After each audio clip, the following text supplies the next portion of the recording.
Hello students, आप सभी का एक बार फिर से स्वागत अपने ऑनलाइन प्लेटफॉर्म स्टूडेंट्स प्लेटफॉर्म पे। और अपने यहाँ नमूना साइटोलॉजी का चल रहा था, यानी अपने सेल का चल रहा था टॉपिक। और इसमें अपने सेल में अपने है ना सारे सेल ऑर्गनली वगैरह पढ़ रहे थे जी। पीछे अपने क्लास में क्या कर लिया भाई, सेल कितने टाइप की होती है, सेल की खोज वगैरह, सबसे बड़ी सबसे छोटी, वो सब बातें कर चुके हैं जी। और साथ में अपने कुछ एक सेल ऑर्गनली पढ़ लिया, जैसे सेल वाल पढ़ लिया, अपने सेल मेम्ब्रेन पढ़ लिया, माइट्रोकॉन्ड्रिया पढ़ लिया है ना। तो ये लाइसोसोम वगैरह ये सारी अपने बात कर चुके हैं, वैक्यूल्स वगैरह, राइबोसोम्स वगैरह। और क्या क्या होते हैं जी, माइक्रोबॉडीज या माइक्रोट्यूबुल्स, फेरोसोम्स, ग्लाइओक्सिसोम्स, पेरोक्सिसोम्स, ये सब बातें मुना अपनी पिछली क्लास में कर चुके हैं अपने। तो एक बार यदि आप पीछे की क्लास जाके देखोगे तो आपको बहुत बेटर तरीके से समझ में आएगा जी। आज अपने है ना इसमें आगे नेक्स्ट अपने जो सेल ऑर्गनली बचे हुए हैं, यानी जो अपने बचे हुए हैं ना अपने पास सेल ऑर्गनली यानी कोशिकांग, उनकी बात करेंगे जी, उनकी बात करेंगे। तो देखो नेक्स्ट अपना बचा है क्या, तो आप बोलोगे अगला जो सेल ऑर्गनली है अपने बात करते हैं किसके बारे में, तो आप बोलोगे जी गोल्जी बॉडीज, गोल्जी बॉडीज या गोल्जी अपार्टस, ठीक है ना। यानी क्या कहते हैं भाई हिंदी में इसे गोल्जी कोय, क्या कहते हैं भाई गोल्जी कोय। तो सबसे पहली चीज देखो गोल्जी कोय की बात करते हैं जी आज अपने सबसे पहले, ठीक है। देखो मुना सबसे पहले यदि आपकी बात करें तो आप बोलोगे जी गोल्जी बॉडीज की खोज किसके द्वारा, है ना। सबसे पहला क्वेश्चन आपसे यही पूछा जाता है कि जो आपकी गोल्जी बॉडीज है या गोल्जी काय है उसकी खोज किसके द्वारा की गई थी। तो आप बताओगे जी किसके द्वारा की गई थी, कैमिलो गोल्जी के द्वारा। यदि आपसे पूछे कि गोल्जी बॉडीज की खोज किसके द्वारा, तो क्या बताओगे, कैमिलो गोल्जी के द्वारा, ठीक है। बात क्लियर है अभी। नेक्स्ट देखो अपने, देखो इसे और किस नाम से जानते हैं भाई, ठीक है। तो और किस नाम से जानते हैं, तो आप बोलोगे जी ट्रैफिक पुलिस ऑफ सेल भी कहते हैं इसे, क्या कहते हैं, ट्रैफिक पुलिस ऑफ सेल।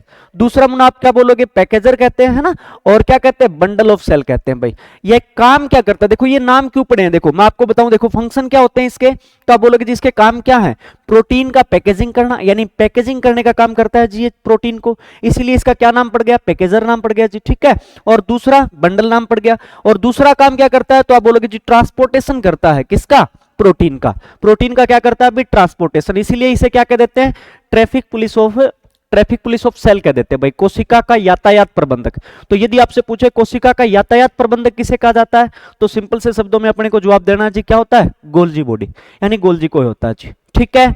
दोनों बातें क्लियर है। आप बोलोगे खोज किसके द्वारा, गोल्जी कैमिलो गोल्जी के द्वारा। आपसे पूछे और इसे किस नाम से जानते हैं, तो आप बोलोगे जी ट्रैफिक पुलिस ऑफ सेल कहते हैं, पैकेजर ऑफ सेल कहते हैं, और बंडल ऑफ सेल भी कहते हैं भाई।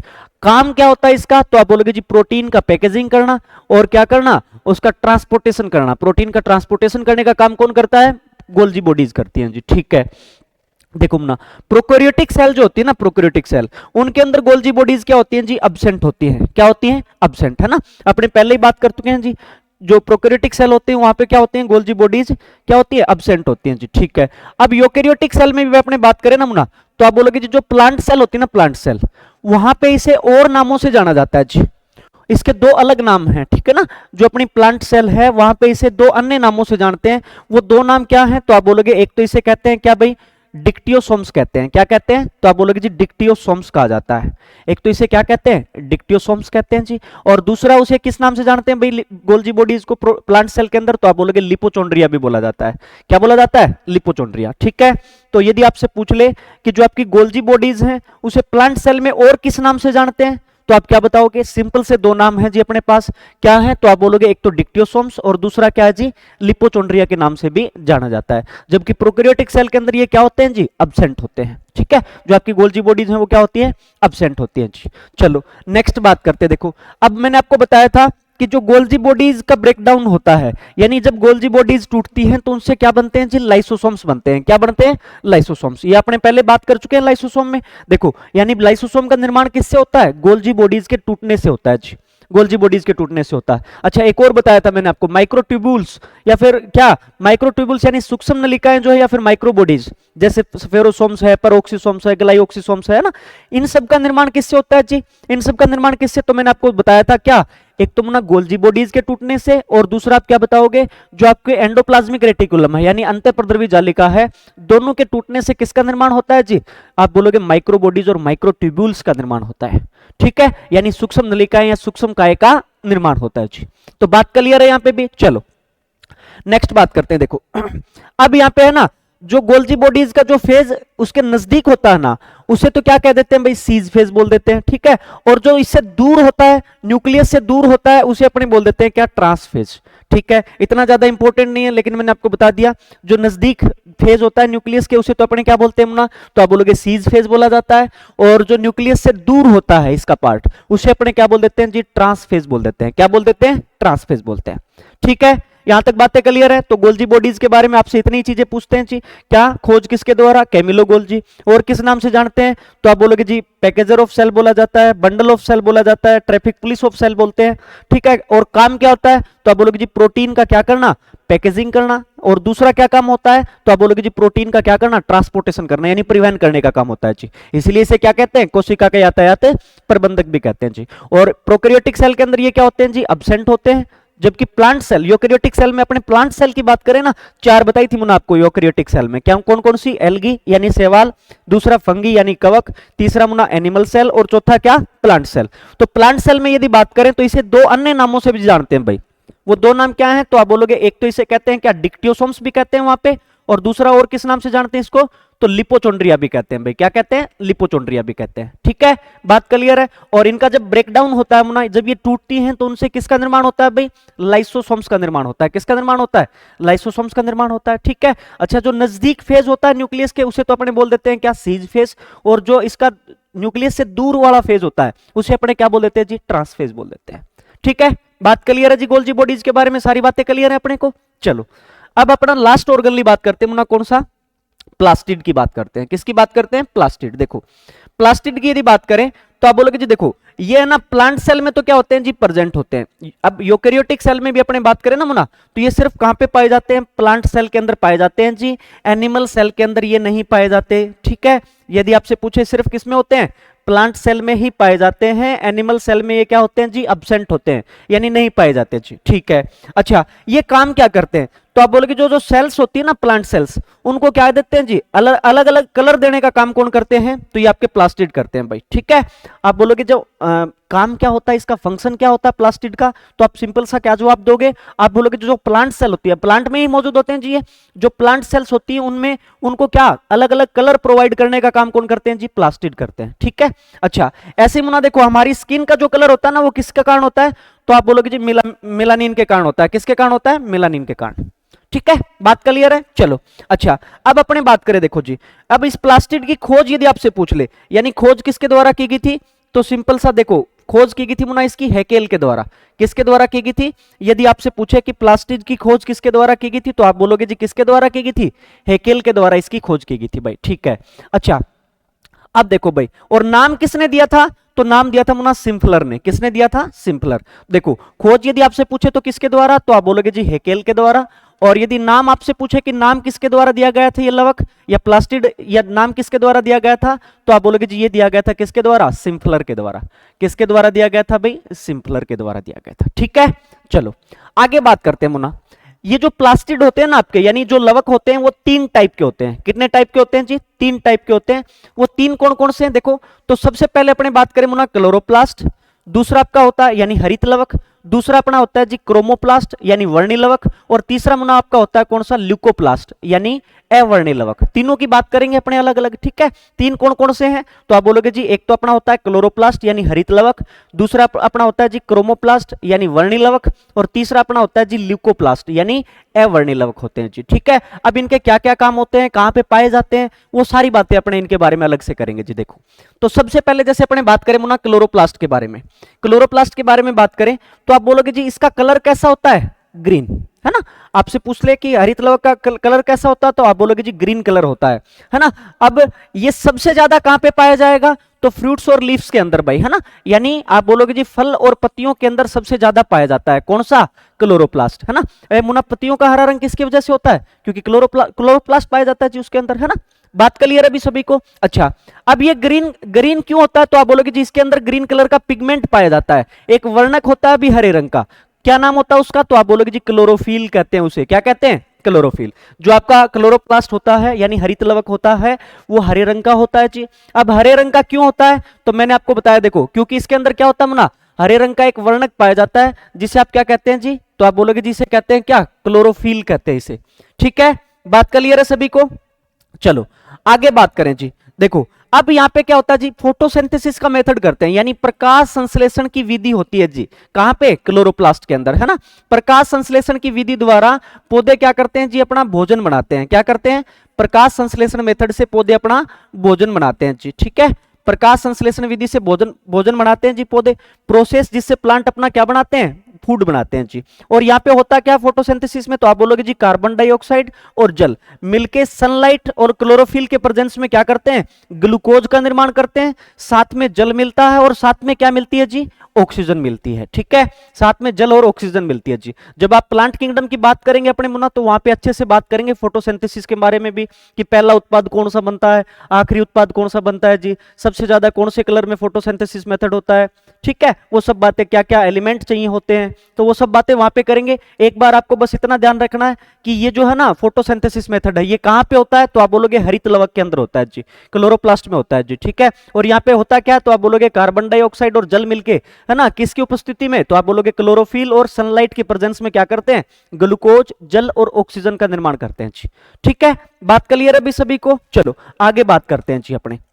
देखो अब ये फोटोसिंथेसिस की मेथड कहां पे होती है, तो मैंने आपको बताया, देखो ये फोटोसिंथेसिस की मेथड होती है मुन्ना किसके अंदर, क्लोरोप्लास्ट के अंदर होती है भाई, हरित लवक के अंदर होती है ना, हरित लवक के अंदर होती है। इसीलिए इसे क्या कह देते हैं भाई, तो देखो इसीलिए क्लोरोप्लास्ट को कहते हैं क्या, किचन ऑफ सेल भी कहा जाता है जी, पादपों का रसोई घर कहते हैं। क्या कहते हैं, पादपों का रसोई घर। यदि आपसे पूछ ले किसे कहेंगे, तो आप बोलोगे जी हरित लवक के अंदर। अरे जहां पे अपना मुन्ना खाना वगैरह बनाते हैं तो उसे क्या कहते हैं भाई, पेंट्री हाउस कहते हैं, यानी आप बोलोगे जी रसोई घर कहते हैं। तो पादपों का रसोई घर किसे कहेंगे, तो आप बोलोगे हरित लवक को, क्योंकि यहाँ पे ही खाना वाना बनता है जी पादपों का, तो ठीक है। तो इसलिए इसे क्या कह देते हैं, किचन ऑफ सेल या पेंट्री ऑफ सेल भी कह देते हैं भाई, ठीक है जी। अच्छा कैसा आवरण होता है इसके चारों ओर, तो देखो ये क्लोरोप्लास्ट के चारों ओर डबल मेम्ब्रेन स्ट्रक्चर होती है मुन्ना, दोहरी झिल्ली युक्त आवरण होता है इसके चारों ओर। क्या होती है, दोहरी झिल्ली पाई जाती है जी, इस तरीके से क्या पाई जाती है, डबल मेम्ब्रेन पाई जाती है, ठीक है। बात क्लियर है सभी को। देखो मैंने आपको स्टार्टिंग में ही लिखवा दिया था जी, कौन सा सिंगल मेम्ब्रेन है, कौन सा डबल मेम्ब्रेन वाले कोशिकांग हैं, कौन से मेम्ब्रेन लेस कोशिकांग हैं, वो पहली क्लास में अपने बात कर ली थी। डबल मेम्ब्रेन वाले मैंने आपको 3 बताए थे, यदि आपको याद हो तो। कौन कौन से बताए थे, एक तो बताया था जी आपको न्यूक्लियस, दूसरा आपको क्या बताया था, माइटोकॉन्ड्रिया, और तीसरा आपको क्या बताया जी, तो आप बोलोगे हरित लवक यानी क्लोरोप्लास्ट बताया। और तीनों में ही क्या एक विशेषता होती है जी, इन तीनों के अंदर ही समय का क्या पाया जाता है, डीएनए पाया जाता है, ठीक है। तो वहीं से अपने याद रख सकते हैं कि दोनों क्वेश्चन अपने एक साथ याद हो जाते हैं कि न्यूक्लियस बोल दो, माइटोकॉन्ड्रिया बोल दो और क्लोरोप्लास्ट बोल दो, तीनों ही क्या होते हैं मुन्ना, डबल मेम्ब्रेन स्ट्रक्चर होती हैं, यानी दोहरी झिल्ली युक्त आवरण होते हैं जी। और तीनों के अंदर ये क्या होता है, तो आप बोलोगे जी समय का डीएनए प्रेजेंट होता है। दोनों क्वेश्चन अपने यहीं पे याद हो जाते हैं जी। चलो आगे अपने बात करें मुन्ना।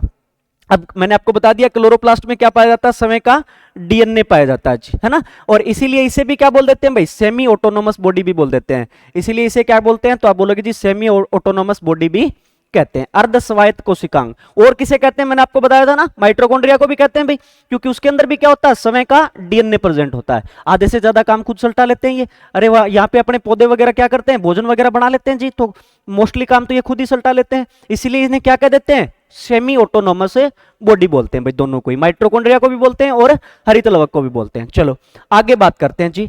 दूसरा अपना कौन सा है, तो आप बोलोगे देखो एक प्लास्टिड अपने कवर कर लिया, कौन सा, आप बोलोगे जी क्लोरोप्लास्ट यानी हरित लवक। क्या सिंपल सी बात बतानी मुन्ना, कैसे कलर का होता है, तो आप बोलोगे जी हरे रंग का होता है। क्यों होता है हरे रंग का, तो मैंने आपको बताया क्योंकि इसके अंदर क्या होता है, ग्रीन कलर का एक पिगमेंट होता है, यानी हरे रंग का एक वर्णक होता है। क्या नाम होता है उसका, क्लोरोफिल, ठीक है। मोस्टली किस में पाया जाता है, तो लीव्स यानी पत्तियों के अंदर पाया जाता है जी, और फ्रूट्स यानी फल के अंदर पाया जाता है। बात क्लियर। दूसरा मैंने आपको बताया कि यहाँ पे क्या चलता रहता है, फोटोसिंथेसिस मेथड से पौधे अपना भोजन बनाते रहते हैं, इसीलिए इसे क्या कह देते हैं, पादपों का रसोई घर यानी किचन ऑफ सेल भी कहते हैं भाई, किसे, हरित लवक को। कैसी स्ट्रक्चर होती है इसके चारों ओर, तो आप बोलोगे जी डबल मेम्ब्रेन स्ट्रक्चर होती है, ठीक है।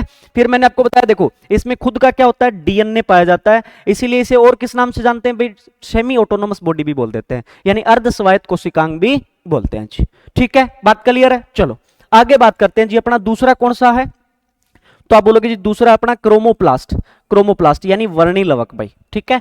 दूसरा अपना कौन सा है, तो आप बोलोगे जी क्रोमोप्लास्ट यानी वर्णी लवक, ठीक है। देखो भाई अब ये क्या होता है, देखो ये क्या काम करता है, तो आप बोलोगे देखो ग्रीन कलर तो मुन्ना किसके द्वारा प्रोवाइड किया जाता है, तो मैंने आपको बता दिया क्लोरोप्लास्ट देता है जी पौधों को, है ना। अच्छा इसके अलावा ग्रीन कलर के अलावा यदि और कोई भी कलर होते हैं ना, वो सारे के सारे प्लांट सेल को कौन प्रोवाइड करेगा? तो आप बोलोगे जी क्लोरोप्लास्ट प्रोवाइड करते हैं। कौन करते हैं? सॉरी, क्रोमोप्लास्ट, सॉरी भाई, है ना। क्लोरोप्लास्ट तो कैसा करते हैं? ग्रीन कलर प्रोवाइड करते हैं मुना प्लांट सेल्स को।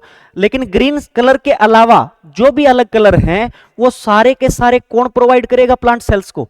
तो वो करते हैं मुना क्रोमोप्लास्ट। कौन करते हैं? क्रोमोप्लास्ट, यानी वर्णिलवक करते हैं भाई। वर्णिलवक हैं वो क्या काम करते हैं? तो आप बोलोगे जी हरे रंग को छोड़कर बाकी अन्य रंग प्रदान करते हैं। किसको? पादप कोशिकाओं को जी। ठीक है, बात क्लियर है सभी को? चलो अब देखो मुना कुछ एक अपने पिगमेंट ध्यान रखने। देखो अपने सबसे पहले जैसे बात करें कि टमाटर के अंदर लाल रंग होता है टमाटर का, वो किसके कारण होता है? तो आप बोलोगे जी लाइकोपीन के कारण। किसके कारण होता है? लाइकोपीन के कारण भाई। ठीक है, अच्छा गाजर में जैसे अपने बात करें मुना ऑरेंज कलर यानी नारंगी रंग होता है, वो किसके कारण? तो आप बोलोगे कैरोटीन के कारण। किसके कारण होता है भाई? कैरोटीन के कारण। और जो सूरजमुखी या पपीता जो है उसका जो येलो कलर होता है यानी पीला रंग होता है, वो किसके कारण होता है मुना? तो आप बोलोगे जी जेंथोफिल के कारण। किसके कारण होता है? जेंथोफिल के कारण भाई। जो बीटरूट होती है यानी आप बोलोगे जी चुकंदर का लाल रंग किसके कारण? तो आप बोलोगे जी विटामिन के कारण होता है। किसके कारण होता है? विटामिन। तो ये कुछ एक अपने इंपॉर्टेंट पिगमेंट्स हैं, वो ध्यान रखने अपने को। आगे अपने और अच्छे से बात करेंगे प्लांट किंगडम में, बहुत सारी चीजें बात करेंगे कि खीरे का कड़वापन किसकी वजह से होता है। ठीक है, वो सारी बातें, हल्दी का पीला रंग कुरकुमीन की वजह से होता है, वो सब बातें अपने वहां पे बात करेंगे। लेकिन यहाँ पे 3-4 जो इंपॉर्टेंट पिगमेंट्स हैं वो ध्यान रखने आपको कि टमाटर का लाल रंग किसके कारण? तो आप क्या बताओगे? लाइकोपीन जी। ठीक है, आपसे पूछ ले कि गाजर का नारंगी रंग किसके कारण होता है? तो क्या बताओगे? कैरोटीन। पपीता या सूरजमुखी का पीला रंग किसके कारण होता है? तो जेंथोफिल के कारण जी। और चुकंदर का लाल रंग यानी बीटरूट का लाल रंग किसके कारण होता है? तो आप बोलोगे जी विटामिन के कारण होता है। चलो आगे बात करते हैं जी। अब ये मोस्टली कहां पे पाया जाता है? तो ज्यादातर पाया जाता है जी किसके अंदर? फ्रूट्स यानी फल और फ्लोर्स यानी फूल के अंदर। ठीक है, फल और फूल में ज्यादा पाया जाता है जी। आप देखते हो फ्लोर्स के अलग अलग कलर होते हैं भाई, कोई रेड कलर का होता है, कोई येलो कलर का होता है। वो किसकी वजह से होता है मुना? क्योंकि क्रोमोप्लास्ट जो होते हैं उन सेल्स को क्या करते हैं? अलग अलग कलर प्रोवाइड करते हैं जी। क्या करते हैं? अलग अलग कलर प्रोवाइड करते हैं जी, उसी वजह से उनके अलग अलग कलर होते हैं। बात क्लियर है ये भी सभी को? चलो आगे बात करते हैं जी।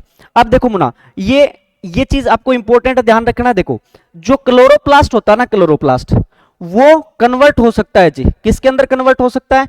तो आप बोलोगे जी क्रोमोप्लास्ट में कन्वर्ट हो सकता है। देखो मैं आपको बताता हूं, आप सिंपल सी बात ध्यान रखना, यानी जो हरित लवक होता है ना क्लोरोप्लास्ट, उसको वो कन्वर्ट हो सकता है। किसके अंदर कन्वर्ट हो सकता है?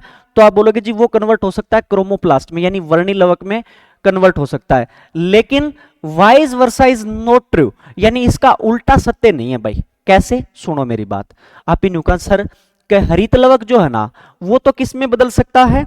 हरित लवक बदल सकता है जी किसके अंदर? वर्णिलवक के अंदर चेंज हो सकता है जी। जो आपका हरित लवक है वो चेंज हो सकता है किसमें? वर्णिलवक में। ठीक है, लेकिन जो आपका वर्णिलवक होता है ना वो चेंज नहीं होता है, वो कभी भी कन्वर्ट नहीं होता जी। किसके अंदर कन्वर्ट नहीं होता? तो आप बोलोगे जी हरित लवक के अंदर कन्वर्ट नहीं होता। देखो इसका मैं आपको रीजन बताता हूं। आपने देखे होंगे मुना खासतौर पे बहुत सारे जो फ्रूट्स होते हैं, जो फल होते हैं, वो स्टार्टिंग में कैसे होते हैं? जब स्टार्टिंग में लगते हैं तो कैसे होते हैं जी? ग्रीन कलर के होते हैं। कैसे कलर के होते हैं? ग्रीन कलर के। और आपको पता है ग्रीन कलर कौन देता है जी? क्लोरोप्लास्ट देता है यानी हरित लवक देता है। ठीक है, और वो बाद में फिर अन्य कलर के हो जाते हैं, दूसरे कलर के हो जाते हैं। तो वो कलर किसकी वजह से आता है? तो आप बोलोगे जी क्रोमोप्लास्ट की वजह से आता है यानी वर्णिलवक की वजह से। तो मुना हरित लवक जो है वो किस में कन्वर्ट हो रहा है? हरित लवक जो है वो किस में कन्वर्ट हो रहा है? वर्णिलवक में कन्वर्ट हो रहा है कि नहीं हो रहा? अरे जो क्लोरोप्लास्ट है वो किस में कन्वर्ट हो रहा है? क्रोमोप्लास्ट में कन्वर्ट हो रहा है जी। ठीक है, लेकिन ऐसा कभी नहीं होता कि स्टार्टिंग में पीले रंग का और बाद में हरा हो जाए। ठीक है, तो यानी आप बोलोगे उल्टा सत्य नहीं है भाई, यानी जो वर्णिलवक है वो कन्वर्ट नहीं हो सकता। किसके अंदर? हरित लवक के अंदर नहीं हो सकता जी। यानी जो आपका क्रोमोप्लास्ट है वो क्लोरोप्लास्ट में कन्वर्ट नहीं हो सकता है। ठीक है, बात क्लियर है सभी को? चलो आगे बात करते हैं जी। लास्ट अपना है कौन सा प्लास्टिड के अंदर यानी लवक के अंदर? तो आप बोलोगे ल्यूकोप्लास्ट। ल्यूकोप्लास्ट जी। देखो ल्यूकोप्लास्ट की यदि बात करें मुना तो ये कैसा होता है? तो आप बोलोगे जी ट्रांसपेरेंट होता है या कलरलेस होता है, यानी इसके अंदर कोई भी कलर नहीं पाया जाता जी। कैसा होता है? तो आप बोलोगे जी ट्रांसपेरेंट या कलरलेस होता है। ठीक है, बात क्लियर है अभी? चलो दूसरा यदि बात करें तो मोस्टली ये कहां पे पाया जाता है जी? रूट वगैरह में पाया जाता है, नीचे जो जड़ वगैरह होती है ना पौधे की वहां पे पाया जाता है, या फिर भूमि के पास पास का जो तना होता है, स्टेम होता है, वहां पे भी पाया जाता है जी। ठीक है ना, मोस्टली लेकिन कहां पे पाया जाएगा? रूट वगैरह में ही पाया जाएगा। कैसा होता है? तो आप बोलोगे जी कलरलेस होता है। और कहां पे पाया जाएगा? तो जो प्लांट्स हैं उनकी रूट के अंदर पाया जाता है जी। काम क्या होता है? कार्य क्या होता है इसका? तो आप बोलोगे जी स्टोरेज करने का काम होता है। क्या काम करता है ये, जो भी अपने भोजन में जो कार्बोहाइड्रेट प्रोटीन वगैरह जो भी अपने को मिलती हैं प्लांट्स को, उनको क्या करता है जी, स्टोर करने का काम कौन करता है, ल्यूकोप्लास्ट करता है। कौन करता है, ल्यूकोप्लास्ट। देखो अब मुना यदि अपने बात करें तो इसको आगे 3 भागों में डिवाइड कर दिया गया है। देखो अब ये जो है ना स्टोरेज के हिसाब से इनको नाम दिए गए। देखो आप बोलोगे जो कार्बोहाइड्रेट में स्टोर करता है, कार्बोहाइड्रेट में स्टोर करता है उसे तो अपने क्या कह देते हैं जी, एमाइलो। क्या कहते हैं, तो आप बोलोगे जी एमाइलोप्लास्ट। ठीक है, जो कार्बोहाइड्रेट में स्टोर करता है उसे अपने क्या कह देते हैं, तो आप क्या बताओगे, एमाइलोप्लास्ट। दूसरा मुना प्रोटीन का स्टोरेज करता है उसे अपने क्या कह देते हैं, तो आप बोलोगे एल्यूरोप्लास्ट। क्या कहते हैं, एल्यूरोप्लास्ट जी। और तीसरा जो आप बोलोगे जी ऑयल और फैट का स्टोरेज करता है उसे आप क्या बोल देते हो, तो इलियोप्लास्ट। देखो तीनों नाम ध्यान रखने आपको। यदि कार्बोहाइड्रेट के स्टोरेज की बात करें तो वो क्या कहलाता है जी, एल्यूरो।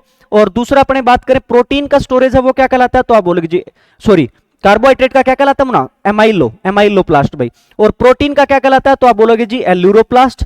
और वसा और जो ऑयल वगैरह है, तेल वगैरह है ना, उसका जो स्टोरेज करता है उसे क्या कहते हैं जी, इलियोप्लास्ट कहते हैं। क्या कहते हैं, इलियोप्लास्ट। तो तीनों अपने को ध्यान रखने हैं भाई, कार्बोहाइड्रेट एमाइलो, ठीक है, प्रोटीन एल्यूरो, और तीसरा ऑयल और फैट की बात करें तो वो क्या कहलाता है भाई, इलियोप्लास्ट। वो क्या कहलाता है, इलियोप्लास्ट। ठीक है, बात क्लियर है सभी को, बात क्लियर है जी। चलो आगे बात करते हैं जी अपना नेक्स्ट। देखो अब सेल डिवीजन की बात करते हैं मुना, है ना, सेल डिवीजन की बात करते हैं। देखो अच्छा मुना, एक जैसे है ना, अपने बात करें तो क्या सेंट्रोसोम्स की बात मैं आपको बता देता हूं, वैसे अपने कोई ज्यादा खास नहीं है अपना, है ना, यानी तारककाय, सेंट्रोसोम्स भाई, तारककाय यानी सेंट्रोसोम की बात करें तो देखो सिंपल सी बात ध्यान रखनी मुना। एक तो यहां पे पूछते हैं जी आपसे खोज किसके द्वारा की गई थी, तो ध्यान रखना भी किसके द्वारा की गई थी, बोवेरी। किसके द्वारा की गई थी, बोवेरी के द्वारा इसकी खोज की गई थी जी। ठीक है, यदि आपसे पूछे खोज किसके द्वारा की गई थी, तारककाय या सेंट्रोसोम की, तो आप बोलोगे जी बोवेरी के द्वारा खोज की गई थी। और नाम किसने दिया था, तो आप बोलोगे जी बेंडेन ने नाम दिया था। नाम किसने दिया था, तो आप बोलोगे किसने, बेंडेन ने दिया था भाई। ठीक है, अच्छा कार्य क्या होता है मुना, इसका फंक्शन क्या होता है, तो आप बोलोगे जी जो सेल डिवीजन होता है ना, कोशिका विभाजन, उसमें क्या करता है जी, ये सहायता करता है। क्या करता है, सहायता। क्या काम करता है, तो आप बोलोगे जो सेल डिवीजन होता है यानी कोशिका का विभाजन होता है में क्या करता है, सहायता करता है जी। कौन, सेंट्रोसोम करता है जी, सेंट्रोसोम सहायता करता है। ठीक है, अच्छा जो हायर प्लांट होते हैं ना मुना, जो उच्चतर पौधे होते हैं, हायर प्लांट होते हैं, वहां पे क्या होता है जी, ये सेंट्रोसोम होता है, ये अब्सेंट होता है। क्या होता है, अब्सेंट। तो आप बोलोगे जी फिर वहां पे सेल डिवीजन में कौन हेल्प करता है, सेल डिवीजन में कौन हेल्प करता है, तो वहां पे करते हैं जी क्या, पोलर बॉडीज। कौन करती है मुना, पोलर बॉडीज करती हैं। ठीक है, पोलर बॉडीज क्या करती हैं, वहां पे सहायता करती हैं जी। पोलर बॉडीज यानी आप बोलोगे जी ध्रुवीय काय, ध्रुवीय काय जो होती हैं वो क्या करती हैं, फिर आप बोलोगे हायर जो प्लांट होते हैं वहां पे फिर सेल डिवीजन में कौन सहायता करेंगे, तो आप बोलोगे पोलर बॉडीज करती हैं भाई, यानी कोशिका विभाजन में क्या करती हैं, सहायता करती हैं। ठीक है, तो सिंपल सी ये 2-4 बातें ध्यान रखनी है आपको। क्या ध्यान रखनी है भाई, आप बोलोगे जी सेंट्रोसोम की खोज किसके द्वारा, तो आप बताओगे किसके द्वारा की गई थी, तो आप बोलोगे जी बोवेरी। नाम किसने दिया था, तो आप बोलोगे जी बेंडेन ने दिया था। कार्य क्या, फंक्शन क्या होता है, तो आप बोलोगे जी सेल डिवीजन में क्या करती हैं, सहायता करते हैं जी। ठीक है, अच्छा हायर प्लांट जो होते हैं उनके अंदर सेंट्रोसोम होना क्या होते हैं, अब्सेंट होते हैं, तो वहां पे फिर सेल डिवीजन में कौन सहायता करेगा, तो आप बोलोगे जी पोलर बॉडीज होती है, यानी ध्रुवीय काय होते हैं वो सहायता करते हैं जी। ठीक है, सब बातें क्लियर है। तो अपने मुना सारे के सारे सेल ऑर्गन यहाँ पे अपने कंप्लीट कर लिए जी, क्या क्या होते हैं जी, किस किस के क्या क्या फंक्शन होते हैं, क्या क्या काम होते हैं। ठीक है, और किस नामों से जाना जाता है, ये सारी बातें कर लीजिए। अब थोड़ी सी बात मैं आपको बता देता हूं, देखो किसके बारे में, सेल डिवीजन की बात करते हैं। देखो सेल डिवीजन की बात करें मुना, देखो सेल डिवीजन की बात करें तो आप सिंपल सी बोलोगे, सिंपल सी बात आपको बोलनी है कि ये क्या है, एक प्रकार का बायोलॉजिकल प्रोसेस है भाई, यानी जैविक प्रक्रम है। क्या है, जैविक प्रक्रम है, सभी में होता है ना, सभी में होता है, सेल का डिवीजन होता रहता है, उनसे अपने नई सेल्स बनती हैं, तभी तो अपने ग्रो अप होता है भाई चीजों का। ठीक है ना, तो आप बोलोगे जी ये क्या है, एक बायोलॉजिकल प्रोसेस है। ठीक है, अच्छा अब जिस सेल का डिवाइड होता है ना, जो सेल डिवाइड होते हैं, या फिर आप बोल सकते हो जिस सेल का डिवीजन होता है, उन्हें तो अपने बोलते हैं मुना पेरेंट सेल। क्या कहते हैं, पेरेंट सेल भाई, यानी जिस सेल का डिवाइड होता है, जो सेल डिवाइड होती है, जिस सेल का डिवीजन होता है, उसे अपने क्या बोलेंगे जी, पेरेंट सेल। और डिवाइड होने के बाद जो नई सेल बनती है ना, जो नई सेल बनती है उसे अपने बोलते हैं जी क्या, डॉटर सेल। क्या बोला जाता है, डॉटर सेल, यानी पुत्री कोशिकाएं बोला जाता है भाई। ठीक है, जिन सेल का डिवीजन होता है या जो डिवाइड होती हैं उसे तो अपने क्या बोलते हैं जी, पेरेंट सेल यानी जनक कोशिका बोला जाता है। और जो डिवाइड होने के बाद नई कोशिकाएं बनती हैं उसे अपने क्या कहते हैं जी, तो आप बोलोगे डॉटर सेल या पुत्री कोशिकाएं बोला जाता है उसे। ठीक है, बात क्लियर है भाई। चलो नेक्स्ट अपने बात करें मुना, देखो अब ये सेल डिवीजन किस काम आता है जी। एक तो ग्रोथ और डेवलपमेंट होती है जिसके द्वारा, है ना, यानी वृद्धि होती है और विकास होती है, चाहे वो किसी में हो। सेल का डिवीजन होगा तभी तो वृद्धि और विकास होगी जी, नई नई सेल बनेंगी।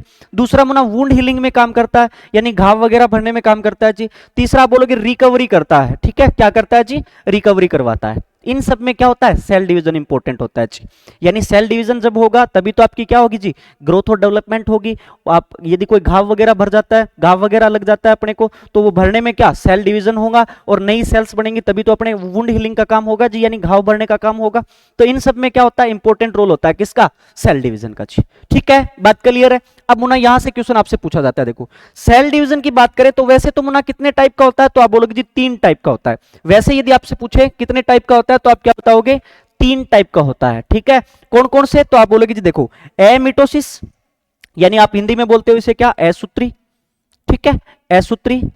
दूसरा मुना क्या होता है, मिटोसिस, यानी हिंदी में इसे आप बोलते हो क्या, समसूत्री, समसूत्री। और तीसरा मुना मायोसिस, अर्धसूत्री। भाई क्या होता है, अर्धसूत्री। देखो वैसे यदि आपसे पूछे कि सेल डिवीजन कितने टाइप का, तो आप क्या बताओगे, 3 टाइप का होता है जी, 3 टाइप का। कौन कौन से, एमिटोसिस यानी असूत्री, मिटोसिस यानी समसूत्री, और तीसरा मायोसिस यानी अर्धसूत्री। ठीक है, लेकिन ह्यूमन के अंदर यदि बात कर ले, ह्यूमन बॉडी के अंदर बात करें तो सिर्फ 2 टाइप का बताना है जी आपको। कितने टाइप का सेल डिवीजन होता है, 2 ही टाइप का होता है जी। कौन कौन सा, तो आप बोलोगे मिटोसिस यानी समसूत्री और दूसरा मुना मायोसिस यानी अर्धसूत्री। तो सिंपल सा आपको ध्यान रखना है कि आपसे कंप्लीटली ये पूछे कि सेल डिवीजन कितने टाइप का होता है, तो 3 टाइप का बताओगे जी आप, एमिटोसिस, मिटोसिस और मायोसिस। ठीक है, आप बोलोगे असूत्री, समसूत्री और अर्धसूत्री। लेकिन सिर्फ ह्यूमन बॉडी की जब बात करें, आपसे पूछे कि ह्यूमन बॉडी के अंदर जो सेल डिवीजन वो कितने टाइप से होता है, तो आप बोलोगे सिर्फ 2 टाइप से होता है जी।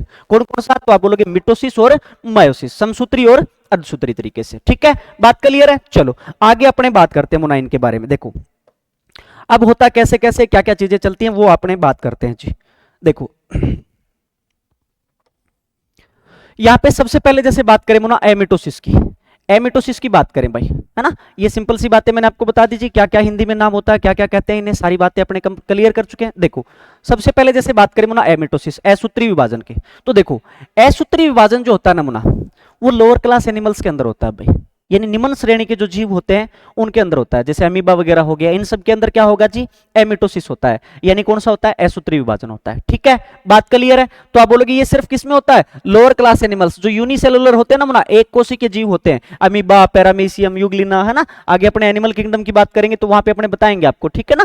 चलो एसिटिबुलेरिया, ये सब क्या मुना, आप बोलोगे यूनिसेलुलर होते हैं सारे के सारे। ठीक है, तो इन सब में क्या होता है, एमिटोसिस होता है, यानी असूत्री विभाजन होता है भाई। ठीक है, यहाँ पे मुना क्या होता है, तो आप बोलोगे जी नहीं तो कोई सेल का डिवीजन होता है, या न तो सेल डिवाइड होती हैं, और न ही मुना आप बोलोगे जो क्रोमोसोम्स होते हैं ना अपने गुणसूत्र, उनका भी कोई डिवीजन नहीं होता जी। तो न ही तो कोई सेल का डिवीजन होता है और न ही गुणसूत्रों का कोई डिवीजन होता है जी। ठीक है, किसमें, एमिटोसिस में, यानी असूत्री विभाजन में। और ये सिर्फ किसमें होता है, लोअर क्लास एनिमल्स में होता है जी, जैसे यूनिसेलुलर जो भी होते हैं, अमीबा, पैरामीशियम वगैरह, ये सारे के सारे। ठीक है, बात क्लियर है। चलो इसके बारे में अपने को इतनी ही बातें करनी है जी। अब अपने बात करें जी, देखो ह्यूमन बॉडी के अंदर बात करें तो मैंने आपको बताया कितने टाइप का भी, 2 टाइप का। एक तो कौन सा मुना, मिटोसिस यानी समसूत्री, और दूसरा क्या, तो आप बोलोगे जी मायोसिस यानी अर्धसूत्री। ठीक है, अच्छा इसकी डिस्कवरी किसके द्वारा, मिटोसिस की, तो आप बोलोगे फ्लेमिंग के द्वारा की गई थी। किसके द्वारा की गई थी, फ्लेमिंग। और इसकी डिस्कवरी यदि बात करें मायोसिस की यानी अर्धसूत्री विभाजन की, तो इसकी डिस्कवरी किसके द्वारा, हर्टविंग के द्वारा की गई थी भाई। किसके द्वारा, हर्टविंग। और मैंने स्टार्टिंग क्लास में बताया था कि साइटोलॉजी टर्म जो है वो भी सबसे पहले किसने दिया था जी, हर्टविंग ने ही दिया था। ध्यान रखना आपको, किसके द्वारा दिया गया था, हर्टविंग के द्वारा जी।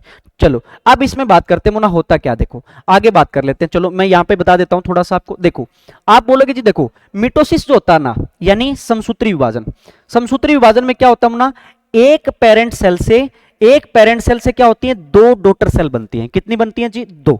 ठीक है, एक पेरेंट सेल से कितनी डॉटर सेल बनती हैं जी, डॉटर सेल बनती हैं, तो आप बोलोगे 2 डॉटर सेल बनती है जी। जबकि मायोसिस में बात करें यानी अर्धसूत्री विभाजन में बात करें तो आप बोलोगे जी एक पेरेंट सेल से कितनी डॉटर सेल बनती है, डॉटर सेल बनती है, तो आप बोलोगे 4 डॉटर सेल बनती हैं जी। कितनी बनती हैं, 4।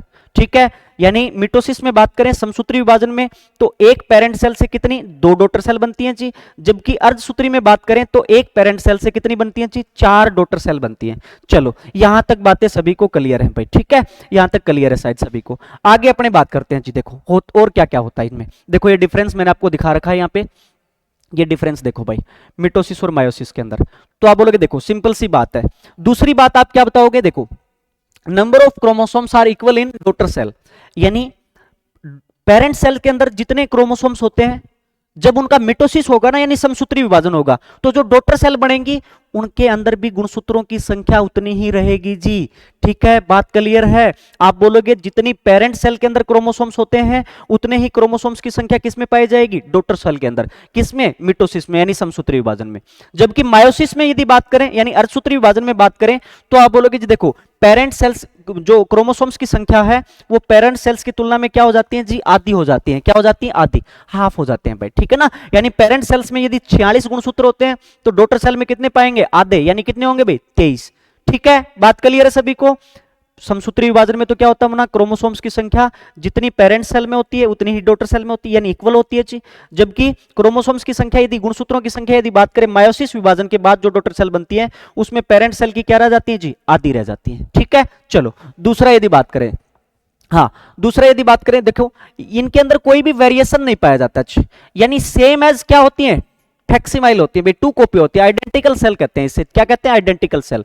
सेम कैसी होती है, पेरेंट सेल के जैसी होती है जी। जबकि यहाँ पे क्या पाए जाएंगे मुना, वेरिएशन पाए जाएंगे, ठीक है ना, कुछ अलग पाया जाएगा जी। ठीक है, तो इसे क्या कह देते हैं, नॉन आइडेंटिकल सेल कह देते हैं भाई, यानी पेरेंट सेल के बिल्कुल सेम नहीं होती है जी, कहने का मतलब। चलो आगे बात करें जी, देखो अपने जो ऑटोसोम्स होते हैं ना मुना, देखो गुणसूत्रों की जब बात की तो मैंने वहां पे बताया था कि जो टोटल कितने होते हैं मुना, 23 पेयर होते हैं, यानी 46 गुणसूत्र होते हैं। उसमें से 22 पेयर तो कौन से होते हैं जी, ऑटोसोम्स, यानी कायिक गुणसूत्र बोल दो, अलैंगिक गुणसूत्र बोल दो, जो अपनी बॉडी स्ट्रक्चर का निर्माण करते हैं भाई।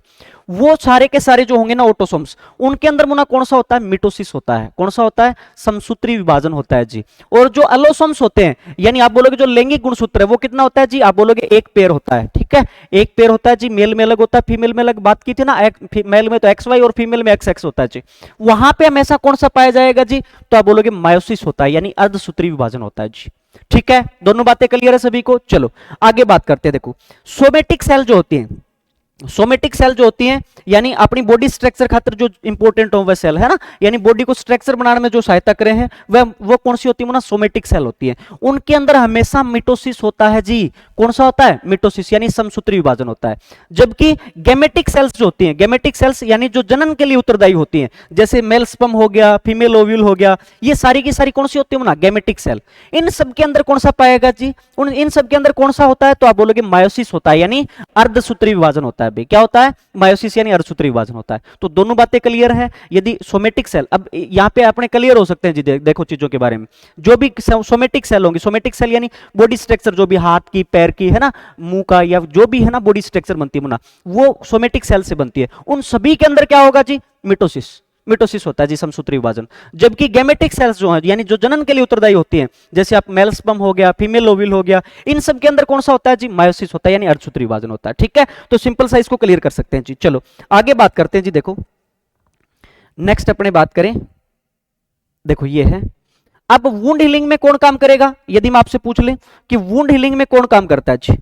ठीक है, यानी घाव बढ़ने में कौन सा डिवीजन होगा जी, जब घाव बढ़ता है तो उसमें कौन सा डिवीजन चलता है, तो आप सिंपल सा बोल सकते हो जी, देखो वुंड हीलिंग में कौन सा होता है, तो आप सिंपल सी बात बोल सकते हो, अरे वुंड हीलिंग में अपने बात करें मुना, बॉडी स्ट्रक्चर की तो बात कर रहा है वो, तो बॉडी स्ट्रक्चर की बात कर रहा है, तो यानी कौन सी सेल की बात कर रहा है, सोमेटिक या गैमेटिक, तो आप बोलोगे जी सोमेटिक सेल की बात कर रहा है। और सोमेटिक सेल में कौन सा होता है, मिटोसिस होता है जी, कुछ भी रटने की जरूरत नहीं, ये लो जी, बात खत्म। ठीक है, अच्छा फिर आपसे बोले कि 50 स्पर्म सेल हैं, ठीक है 50 स्पर्म सेल हैं, उनसे कितनी डॉटर सेल बनेगी, ऐसे पूछ ले आपसे, तो आपको पता है जी 50 स्पर्म सेल है ना, स्पर्म सेल क्या है, गैमेटिक, गैमेटिक है भाई। और गैमेटिक है तो उसके अंदर कौन सा होगा, मायोसिस होगा जी। कौन सा होगा, मायोसिस, अर्धसूत्री होगा। और अर्धसूत्री में मैंने आपको बताया था कि एक पेरेंट सेल से कितनी डॉटर सेल बनती है जी, 4, कितनी बनती है 4, तो 50 है ना मुना यहाँ पे पेरेंट सेल, तो कितने बन जाएंगे जी, तो 50 गुणा 4 यानी कितने बन जाएंगे, तो आप बोलोगे जी 200 सेल, 200 डॉटर सेल बन जाएंगे जी। ठीक है, बात क्लियर है। अच्छा, ऐसे आपसे ये पूछ लेना कि 50 लीवर सेल से कितनी डॉटर सेल बनेंगे, तो आपको पता है जी लीवर सेल क्या है, एक प्रकार की सोमेटिक सेल है, सोमेटिक सेल, और सोमेटिक सेल में कौन सा होता है, मिटोसिस यानी समसूत्री विभाजन होता है, तो वहां पे एक पेरेंट सेल से कितनी डॉटर सेल बनती है, तो आप बोलोगे जी एक पेरेंट सेल से 2 डॉटर सेल बनती है, इसलिए वहां पे कितनी होगी जी, तो 50 पेरेंट सेल हैं तो कितनी हो जाएगी, तो 50 दूनी 100 डॉटर सेल बनेंगी जी। ठीक है, बात क्लियर है। चलो अब मुना सेल का जो डिवीजन होता है उनकी कुछ एक फेज होती है, अवस्थाएं होती है, वो बात करते हैं जी। देखो सबसे पहली चीज आप बोलोगे इंटरफेस, इंटरफेस में क्या होता है, जो सेल होती है ना वो अपने आप को प्रिपेयर करती है, किसके लिए तैयार करती है भाई, किसके लिए, डिवीजन के लिए, यानी सेल के बीच में जो डिवीजन होता है उसमें सबसे पहले इंटरफेस कंडीशन में क्या होता है, सेल्स अपने आप को क्या करती है, प्रिपेयर करती है, तैयार करती है डिवीजन होने के लिए, ठीक है, डिवाइड होने के लिए। ठीक है, बात क्लियर है जी। चलो अब मुना डिवीजन जो होता है वो देखो, वो अपने बात करें जी, देखो डिवीजन की बात करें यहाँ पे, तो यहाँ पे डिवीजन की क्या होती है, फेज होती है कुछ, है ना, फेज होती है भाई, तो देखो 5 फेज होती है। जैसे मैं मिटोसिस की बात कर रहा हूं, सबसे पहले किसकी बात कर रहे हैं, मिटोसिस। मायोसिस में कुछ नहीं, बस 2 बार ये प्रोसेस हो जाएगा, सिंपल सा, एक ही बात ध्यान रखना बस, है ना, एक ही बात ध्यान रखनी है, मायोसिस में 2 बार ये हो जाएगा। चलो मैं आपको बताऊंगा वो। मिटोसिस की बात कर लेते हैं पहले, समसूत्री विभाजन में, तो 5 फेज होती है मुना, कितनी होती है, 5 फेज कौन कौन सी, तो ये आपको क्रम वाइज ध्यान रखने हैं भाई। पहला सबसे पहले क्या, प्रोफेज, दूसरा आप बोलोगे जी मेटाफेज, तीसरी कौन सी, तो आप बोलोगे जी एनाफेज, चौथा आप बोलोगे जी टेलीफेज, और पांचवा आप बोलोगे साइटोकाइनेसिस। ठीक है, तो आप बोलोगे कितनी कितनी फेज होती है, 5, प्रोफेज, मेटाफेज, एनाफेज, टिलोफेज, और चौथा पांचवा आप क्या बताओगे, साइटोकाइनेसिस। ठीक है, इन 5 फेजेज से गुजर के सेल का क्या होता है जी, डिवीजन होता है। क्या होता है, डिवीजन। अब इन 5 फेज में क्या क्या होता है वो अपने थोड़ी सी बात कर लेते हैं, सिंपल सिंपल बातें पूछता आपसे। तो देखो सबसे पहले मुन्ना बात करें प्रोफेज के बारे में, तो प्रोफेज में ये सबसे ज्यादा मैक्सिमम टाइम यदि आपसे पूछे कि ये जो 5 फेज है अपने पास, यहां पे सबसे ज्यादा टाइम किस में लगता है जी, तो आप बोलोगे सबसे ज्यादा टाइम लगता है जी प्रोफेज के अंदर। किस में लगता है, प्रोफेज के अंदर सबसे ज्यादा टाइम लगता है जी। ठीक है, यानी जो प्रोफेज आपकी होती है वहां पे सबसे ज्यादा टाइम लगता है। ठीक है, मैक्सिमम टाइम कहां पे लगता है यदि आपसे पूछेगा तो क्या बताओगे आप, प्रोफेज के अंदर लगता है जी। दूसरा मुना यहां पे क्या होता है, देखो आपकी जो न्यूक्लियस मेम्ब्रेन होती है ना, सेल के चारों ओर, सेल में जो केंद्रक के दोनों चारों ओर क्या पाई जाती है, एक मेम्ब्रेन पाई जाती है, केंद्रक झिल्ली जिसे बोलते हैं भाई हिंदी में, उसे क्या बोल देते हैं, न्यूक्लियस मेम्ब्रेन या केंद्रक झिल्ली। वो मुना क्या हो जाती है, ब्रेक डाउन होता है उसका, यानी टूट जाती है, और लेट प्रोफेज की कंडीशन में, यानी लास्ट की कंडीशन में क्या होता है, वो डिसअपियर हो जाती है, यानी गायब होना शुरू हो जाती है भाई। ठीक है, यानी सबसे पहले बात करें प्रोफेज, सबसे ज्यादा टाइम लगता है जी। इसमें क्या होता है, जो आपकी न्यूक्लियस मेम्ब्रेन होती है वो ब्रेक डाउन होकर धीरे धीरे क्या हो जाती है, अंत में गायब हो जाती है। सिंपल सी बात ध्यान रखनी है जी। फिर दूसरा है मुना मेटाफेज। मेटाफेज में क्या होता है, तो आप बोलोगे देखो जो क्रोमोसोम्स होते हैं मुना, गुणसूत्र, वो हमेशा किस में, पेयर में पाए जाते हैं, उनके बीच में कॉन्ट्रैक्शन होता है, यानी खिंचाव होता है जी। क्या होता है, खिंचाव। ठीक है, तो आप बोलोगे जी क्या होता है, कॉन्ट्रैक्शन बिटवीन क्रोमोसोम्स। ठीक है, यानी गुणसूत्रों के बीच क्या हो जाता है, खिंचाव उत्पन्न हो जाता है जी, खिंचाव स्टार्ट हो जाता है। और किसका निर्माण होता है, फॉर्मेशन ऑफ पोल, ठीक है ना, या प्लेट, यानी क्या बन जाते हैं जी, पोल बन जाते हैं, इस तरीके से पोल बन जाते हैं, है ना, आपस में क्या बन जाते हैं जी, पोल बन जाते हैं। ठीक है, अच्छा अब यदि बात करें, नेक्स्ट बात करें, देखो अपना कौन सा, एनाफेज। एनाफेज में क्या होता है मुना, कंप्लीटली रिप्रेशन हो जाता है क्रोमोसोम्स का, यानी कंप्लीटली वो क्या हो जाते हैं, अलग अलग हो जाते हैं जी। क्या हो जाते हैं, अलग अलग हो जाते हैं क्रोमोसोम्स, और पोल के ऊपर चले जाते हैं जी। ठीक है, बात क्लियर है अभी। चलो फिर नेक्स्ट बात करें मुना, टिलोफेज। टिलोफेज में क्या होता है, तो आप बोलोगे जो क्रोमोसोम्स है ना, उनका क्या हो जाता है, ब्रेकडाउन होके क्या किसका निर्माण करते हैं, वो क्रोमेटिड्स का निर्माण करते हैं भाई। किसका निर्माण करते हैं, क्रोमेटिड्स का निर्माण करते हैं। मैंने बताया था ना, थ्रेड लाइक स्ट्रक्चर होती है, वहीं से फिर क्या बनते हैं ना, क्रोमोसोम्स बनते हैं नए। ठीक है, तो क्या होता है, तो आप बोलोगे टिलोफेज में क्या होता है, क्रोमोसोम्स का ब्रेकडाउन होके किसका निर्माण हो जाता है, क्रोमेटिड का निर्माण हो जाता है जी। ठीक है, अच्छा जो जो 2 क्रोमोसोम्स बने उनसे क्या बन जाता है, एक बन जाता है। ठीक है, अब न्यूक्लियस मेम्ब्रेन है ना, यहाँ पे क्या होता है, जो न्यूक्लियस मेम्ब्रेन प्रोफेज अवस्था में जो डिसअपियर हुई थी, वो दोबारा से क्या स्टार्ट हो जाती है, दिखाई देना स्टार्ट हो जाती है जी। दोबारा से दिखाई देना स्टार्ट हो जाती है, अपीयर हो जाती है दोबारा से जी। ठीक है, बात क्लियर है। लास्ट यदि बात करें मुना, कौन सी है, साइटोकाइनेसिस। साइटोकाइनेसिस जी। अब यहां पे क्या होता है, तो सिंपल सी बात, यहाँ पे कुछ नहीं, बस सिंपल सी बात ध्यान रखनी है। यहाँ पे जी क्या होता है, तो आप बोलोगे जी देखो सबसे कम टाइम इसी में लगता है, सबसे कम टाइम इसी में लगता है साइटोकाइनेसिस में। और यहाँ पे क्या होता है, तो नई सेल का फॉर्मेशन हो जाता है जी, है ना। दो अलग अलग भागों में टूट के दो नई सेल्स बन जाती हैं जी। क्या बन जाती हैं, दो नई सेल्स बन जाती हैं। ठीक है, बात क्लियर है अभी सभी को। देखो ये मैंने आपको दिखा रखा, देखो यहाँ पे क्या होता है मिटोसिस में, तो आप बोलोगे देखो पहले क्या होती है जी, प्रोफेज, फिर मेटाफेज, फिर एनाफेज, फिर टेलोफेज, और फिर क्या, साइटोकाइनेसिस। ठीक है, और एक से कितनी डॉटर सेल बनेंगी जी, मिटोफेज में दो, सॉरी यहाँ पे मिटोसिस में कितनी बनेंगी जी, एक पेरेंट सेल से दो डॉटर सेल बन जाती है। अब मुना मायोसिस में क्या होता है पता है आपको, मायोसिस में दो बार ये होती है जी, एक बार ये हो गया तो इसे क्या बोल देते हैं, प्रोफेज फर्स्ट, है ना, और ऐसे ही क्या, metaphase first, anaphase first, telophase first और साइटोकाइनेसिस फर्स्ट। फिर दोबारा से ये प्रोसेस होती है, उसे क्या बोल देते हैं, prophase second, metaphase second, anaphase second, telophase second और क्या, साइटोकाइनेसिस सेकंड। इतना ज्यादा डीप नहीं पूछते आपसे, बस ये 4-5 बातें आपको ध्यान रखनी है जी, कौन कौन सी अवस्थाएं होती है,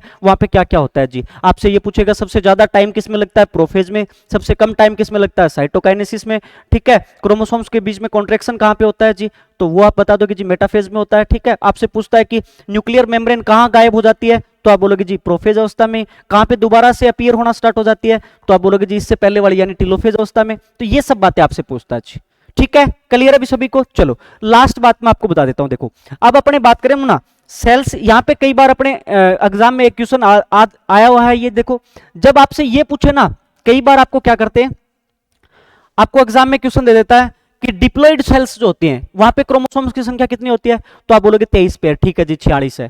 ठीक है, लेकिन आपको ऐसे बोले ना मुना हैप्लॉइड सेल्स के अंदर, हैप्लॉइड सेल्स के अंदर क्रोमोसोम्स की संख्या कितनी होती है, अब मुना अपने रटा रटाया सिस्टम रखते हैं, आप बोल देते हो जी क्रोमोसोम्स की संख्या कितनी, अरे ये तो बहुत आसान आ गया जी, कितना आप कराते हो जी, 46। ठीक है, जबकि आपको ध्यान रखना है मुना हैप्लॉइड सेल्स के अंदर क्रोमोसोम्स की संख्या कितनी होती है, 23 ही होती है। 23 पेयर नहीं होते भाई, बल्कि 23 गुणसूत्रों की संख्या ही होती है।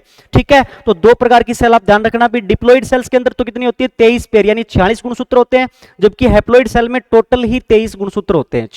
ठीक है, बात क्लियर है। तो ये मुना अपना सेल का टॉपिक अपने यहीं पे एंड हो जाता है जी।